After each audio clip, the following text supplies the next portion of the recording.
I'm Brian Post, and this is my 2027 Falcon Predator F20. We're gonna do a little walkthrough for you. All right, power poles. We've had power poles on our last several boats. Can't live without them. Love them. Great customer service, awesome products. Something new that you are gonna see on this boat has been with the Yamaha show. So I thought we'd try something a little bit different. So a lot of guys have Mercury's for a long time. They perform great. They've gotten me through some really great tournaments, but time for a change. So we're gonna put that, we got that one on the back of the boat this year, and we'll see what we know. All right, our switches, everything kind of updated there.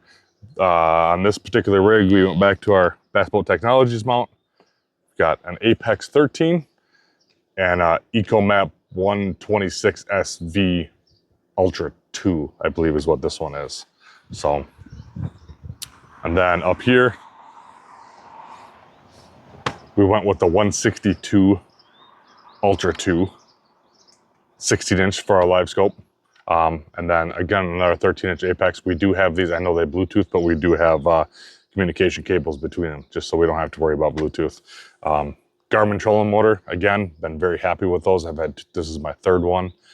And we do have our LVS 34. Yes, it is an LVS 34, even though we're days away from the release of the next two generations of the LiveScope, because right now this is what's approved by Bass.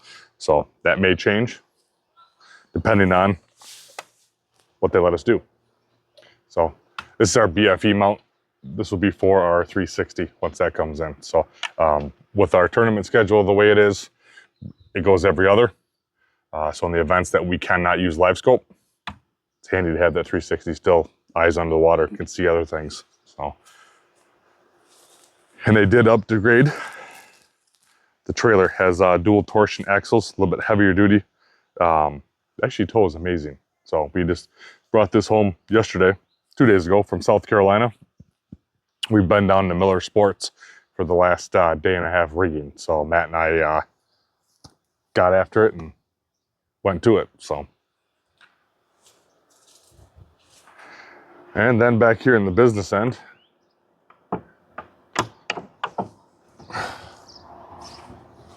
oh, we do have transducers for both the Garmin and the Humminbird back here. Our brackets aren't in yet, so those are just temporarily zip tied there. We will put, that's also another change there. We got a Bob's machine jack plate on the back of this one. So I've always had Atlas before. Well, we're gonna give that a whirl too. Every once in a while, you gotta change it up. And then, of course, on the business end of things, we have MillerTech batteries. We've got our two 12-volt, 135 amp hour over here. We've got start and engine power poles, all of our graphs, our pumps, live wells, anything and everything, jack plate, everything is wired into these right here. No lack of power. Still have a very, even though we run our same batteries for all of our motor and start and stuff like that, and our electronics and our LiveScope, very clear picture. So we have power for days here. Do have our wire harness here for everything. That is the key to the clear power, if you ask me, is the wire harness. It's dedicated. It's one clean power source to each graph. Got our MillerTech dark speed charger and our MillerTech 36 volt, 60 amp hour in parallel. Batteries over there for our trolling motor, and we can run those till the cows come home. So again, done multiple 12, 14, even some 16-hour days on the water, and I have not yet killed any of these batteries, any of this setup. So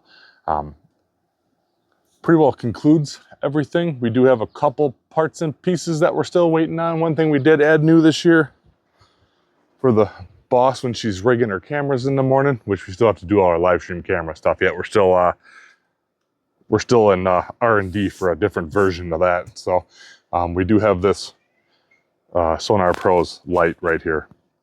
It's actually a pretty powerful little fog light. So that'll help in the morning when we're getting stuff ready to go. And then we will be putting the other one back on here. I believe this one that I had on here before was a Russell Marine product, like their version 2 with the LED light bulb. That last one actually was on 2 different boats. So 4 years of getting banged around into anything and everything and underwater, everything, and it never missed a lick. So those are currently out of stock right now, but when that comes in, we'll be putting that back up here. Just makes things so much easier for running takeoff for tournaments. You have one switch, everything's turned on. So that's what we've got for 2027. And I know it's unusual, but yeah, we did a mid-season swap. So we managed to pull this off in just a matter of a couple of days.